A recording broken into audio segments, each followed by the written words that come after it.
On my 50th birthday, my husband asked me for a divorce that he said Sherry had waited for him for 30 years. She deserved to be more than a secret that I refused. But then both of our grown children came to convince me, saying I'd stolen Sherry's place all these years. Now that they were settled in their own lives, they no longer needed the illusion of a perfect family.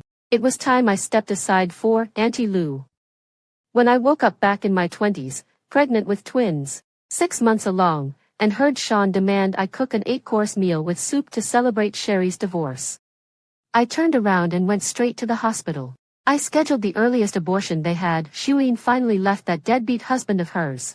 She's coming over tonight with a few friends to celebrate. Go to the farmer's market this afternoon, pick up groceries, and cook for us.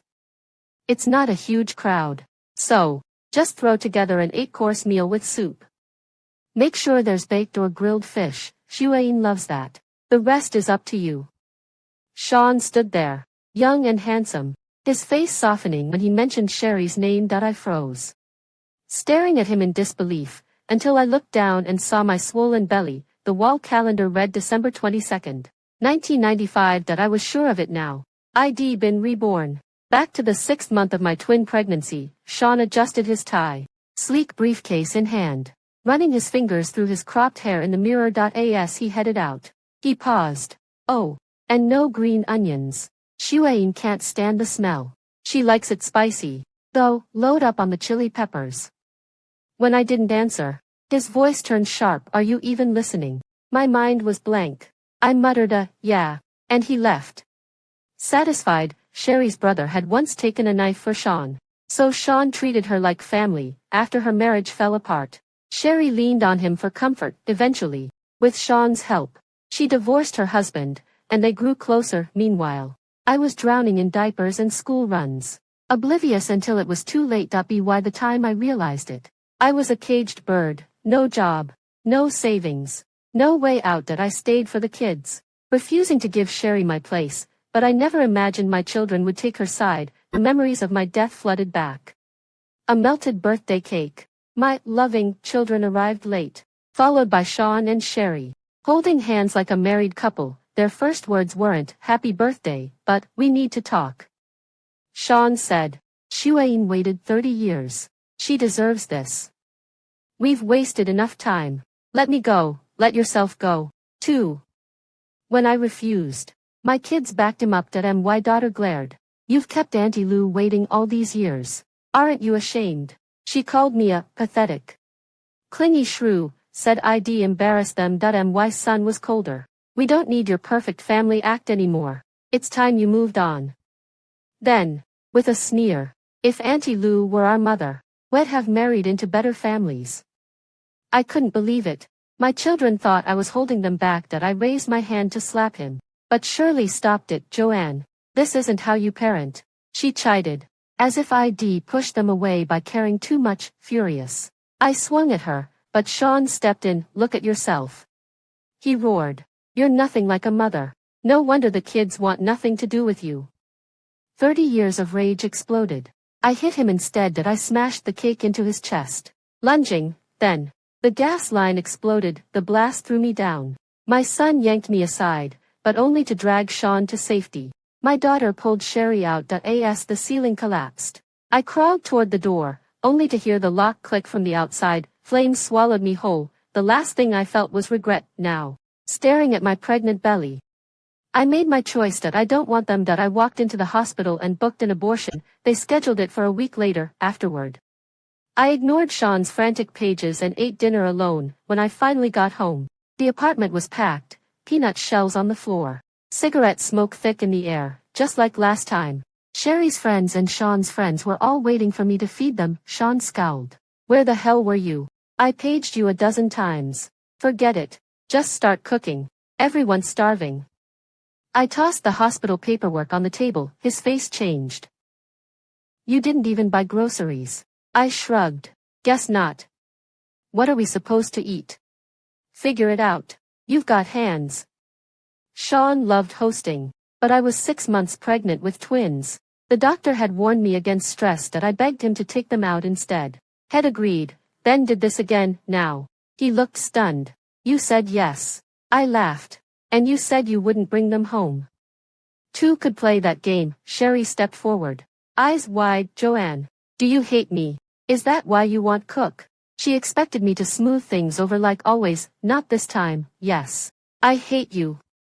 I hate how you treat my home like yours. How you monopolize Sean's time. Whining about your failed marriage to a married man. Take your friends and get out. Sherry's lip trembled. She looked at Sean. He was furious. She just got divorced. Can't you show some compassion? His friends chimed in. It's just one meal. You're being petty. As women, we should support each other. Sean grabbed my wrist. Apologize to her. I stared back. Why? You hurt her. Sherry tugged his sleeve. Sean. It's okay. She didn't mean it. He sighed. Softening for her. Hardening for me. She's forgiving you. Now go cook. I hurled a glass pot at his feet. I said no. Since when does a pregnant woman wait on you and your mistress? Sherry shrieked as shards flew. She leaped into Sean's arms. Sean. I'm scared. He checked her for injuries, then slapped me hard. I'd never seen him like this. In our last life. Head never hit me. Not even at the end, but now. Over a scratch on Sherry's leg. I fell. Glass slicing my palms. He paled. I didn't mean. My stomach cramped. I couldn't stand. No one helped me. Sean's friends fled. He reached for me, but Sherry lunged first. Then threw herself back with a cry. Ah. My leg. She rolled in the glass. Cutting herself on purpose. Sobbing as Sean cradled her. Joanne pushed me. I gaped. You saw me. I didn't touch her. Sean's voice was ice. You're disgusting. Sherry whimpered. It's okay. She didn't mean it. I laughed. She's not worth the effort. For the first time, Sean hesitated, like he knew Sherry was lying, but she clutched his arm. Tears streaming. Sean. It hurts. And just like that, I was nothing again. She shot me a cautious glance, putting on her most understanding face. Joanne didn't mean it. Let it go. Okay. Sean's anger melted instantly. If even you're defending her, I guess I have to drop it. Pathetic. With one sentence, my guilt was decided. He sighed deeply, then scooped Sherry into his arms. You're impossible, he muttered, equal parts exasperated and fond. Let's get you to the hospital. Sherry gasped. But, what about Joanne? Sean didn't even look at me. She can stay home and reflect on her behavior. Sorry, Joanne. Sherry stuck out her tongue at me, her tone sugary, her eyes glinting with triumph. Then they were gone. Leaving me alone in the wreckage. I forced myself up. A warm wetness trickled down my legs. Blood. Aunt Jean called an ambulance. By the time we reached the hospital, my pants were soaked red. The babies won't make it, the doctor said. Without immediate surgery, you're at risk, too, but we need a family member to sign the consent form. My parents were dead. My only brother was away at college, and Sean. I'd paged him a dozen times. No response. Where's your husband? The doctor pressed. This is an emergency. Pain ripped through me. I'll sign it myself. Hospital policy, no patient signatures for major procedures. He scowled. Twin pregnancies are high risk, especially this far along. How can your husband be so careless? I said nothing. Should have told them he was dead. This was the city's top hospital. If Sean brought Sherry anywhere, it'd be here. I begged Aunt Jean to find him. She returned 15 minutes later, livid. I'll sign the damn form myself. You didn't find Sean. Sherry's paper cut should have had him glued to the ER. Aunt Jean spat. That bastard. Shed found Sean. Told him I was hemorrhaging. He laughed. She was fine when I left. Just a scratch on her hand. This is another one of her manipulative stunts. Sherry played peacemaker. Maybe you should check on her. While subtly implying I was faking to steal attention, Sean told Aunt Jean. Even if she dies in there, she deserves it. I wrote the authorization. Aunt Jean signed. When I woke post-op, my stomach was flat. Fraternal twins. What a waste. Aunt Jean murmured. But you're young. You'll have others. No, even without the miscarriage. I'd have aborted them. Aunt Jean. One last favor. Name it. Deliver the remains to Sean's office tomorrow. Personally. His government job prized reputation above all. This would ruin him. Aunt Jean's eyes widened. You're leaving him. I nodded. His heart belongs to her. The babies are gone. Why stay? Last life. The children chained me to this hell. Not again. That night, I traced my empty belly. Sleepless, memories flashed. Last time, I cooked Sherry's celebration feast. 8 courses. Hours of work. Sean only noticed the too little chili. Sherry giggled. Jonah's so fat now. But still so fragile. Can't even handle spice. Then she accidentally dumped soda on me. Yanked up my shirt. EW. Your stretch marks look like worms. The room erupted in laughter. Sean called me oversensitive. Dawn came. No pages from Sean. Had he even gone home? Or spent the night comforting Sherry? I laughed at myself, still hoping. Still pathetic. At noon. Sean stormed into my room. Aunt Jean and his colleagues trailing. He took one look at my flat stomach, and smashed my lunch tray against the wall. You killed them.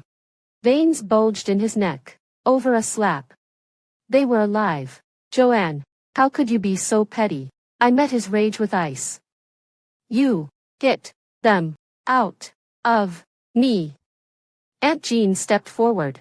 She was bleeding out when I found her. You were too busy coddling your mistress, told me to let her die. Murmurs spread among his co-workers. Fraternal twins. Government employees only get one child. He wanted them gone. Clears the way for his side piece. The doctor confirmed it. Miscarriage from blunt force trauma. Sean collapsed to his knees. Just one slap.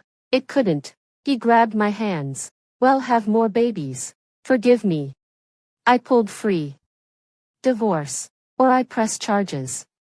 His career or our marriage. His choice, his friends and the hospital diagnosis can all testify that it's a fact that he caused my miscarriage by beating me. If we go to the police station, he definitely can't escape criminal liability.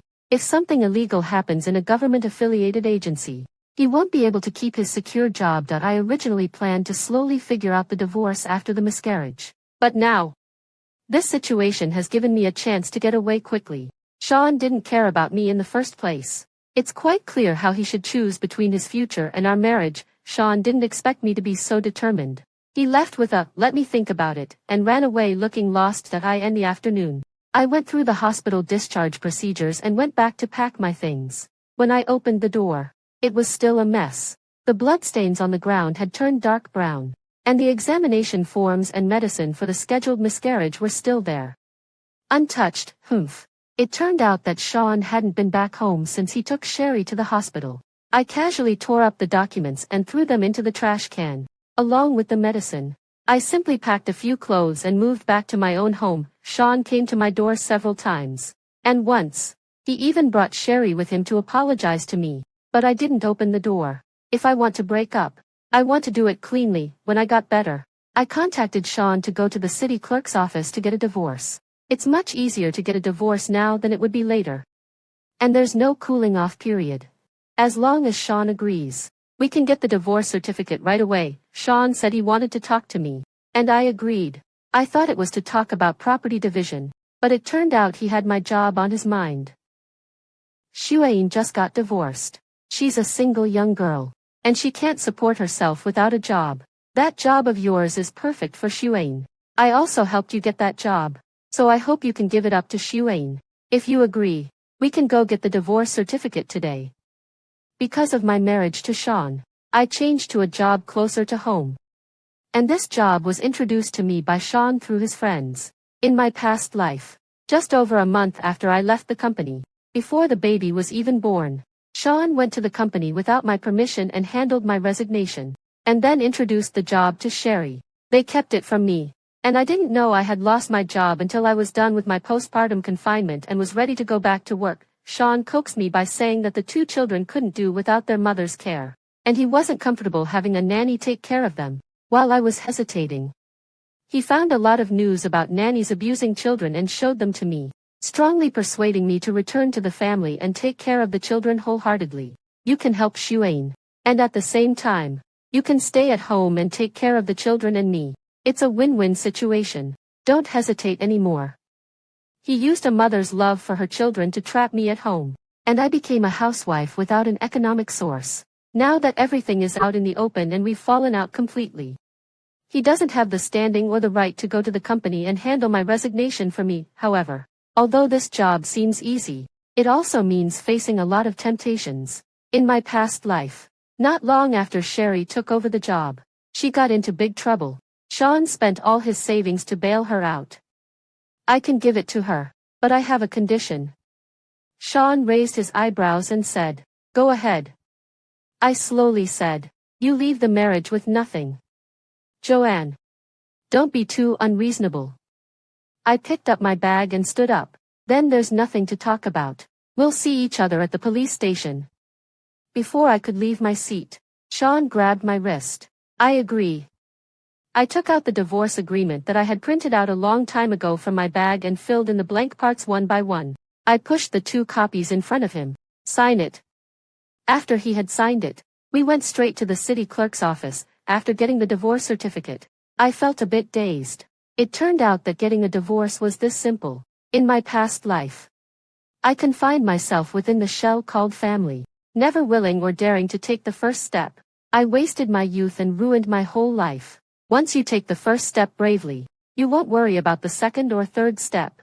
When are we going to handle the work transition? Sean asked me. You and Sherry should move out of that house first. It's easier to handle the work matter once the house handover is clear, isn't it? Maybe the mockery in my eyes was too obvious because Sean looked a bit guilty. He opened his mouth to explain. It's not convenient for Shuain to keep living with her friend. There's an extra room in the house. And she's a young girl. If we can help, we should. We're already divorced. That's your business. There's no need to explain it to me. Besides, this explanation seems weak. After all, in my past life, Sean even ended up in bed with Sherry. Sean looked quite hurt. Joanne, even though we're divorced, I hope we can still be friends. No need for that. I don't have the habit of being friends with a domestic abuser. It's better if we go our separate ways. I'll be happy if he has bad luck. Sean just smiled awkwardly and didn't say anything. The first thing I did after getting the house back was to find Sherry's ex-husband. Sherry's ex-husband and Sherry were childhood sweethearts, and they had a betrothal arranged since they were kids. He had deep feelings for Sherry, but because he had a low education level and no proper job, he had been working as a day laborer on a construction site. Sherry thought there was no future in working on a construction site, so she brought him to Sean to seek help. But unexpectedly, before they could find a job, Sherry took a fancy to Sean, who had a decent job and good looks, and became more and more distant from her husband. Maybe he couldn't figure out why, when everything was going well, Sherry suddenly wanted a divorce. Do you know why Sherry wanted to divorce you? The ex-husband looked dejected.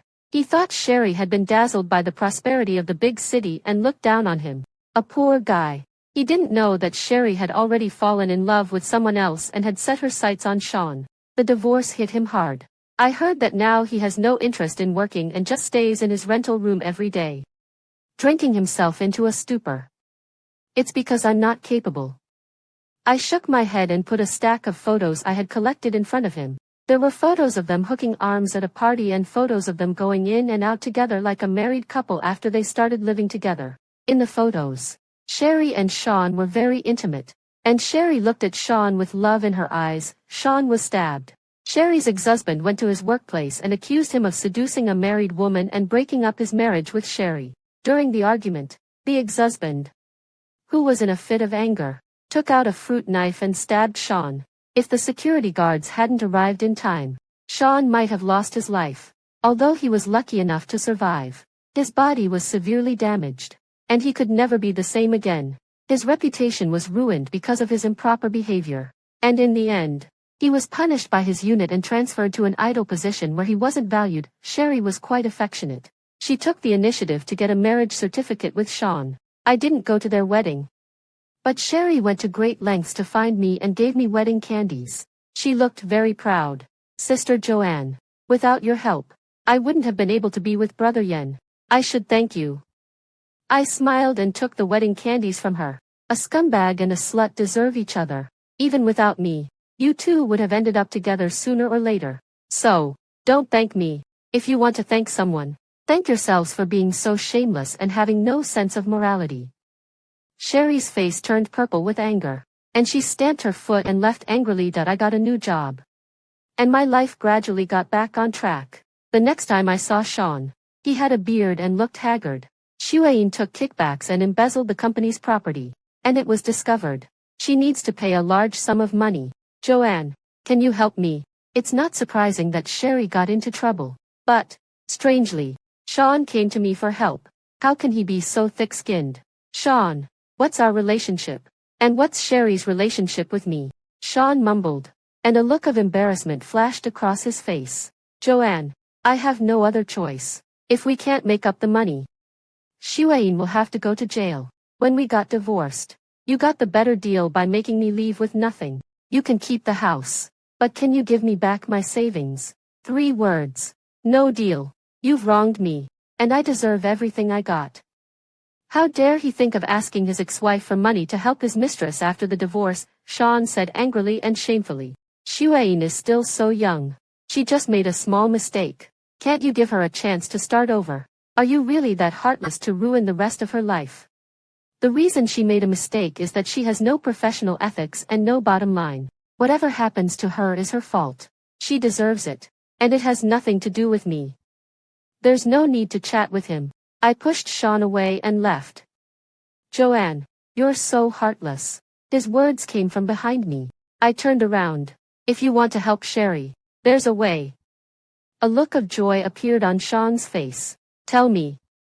I smiled and said, you're not bad looking. I heard that some rich women like your type. You can play to their tastes. And maybe you can get Sherry out. You want me to prostitute myself? Sean was angry and ashamed, and his face turned purple. I shrugged. I didn't say that. Sean couldn't get Sherry out. Sherry was sued by the company. She was sentenced to 1 year in prison. Sean couldn't stand the gossip in his unit and resigned. He had been used to sitting in an office for so long that he had developed the habit of being picky. He looked down on this and that, and he kept running into walls when looking for a job. He came to me for help several times, but I ignored him. A few years later, the news about him shocked me. Sean became a gigolo and successfully hooked up with a rich woman. He was caught in bed by the woman's husband, and it caused a huge scandal. Many of our former friends came to me to ask for the details. While I was shocked that Sean had such potential, I calmly started gossiping with them.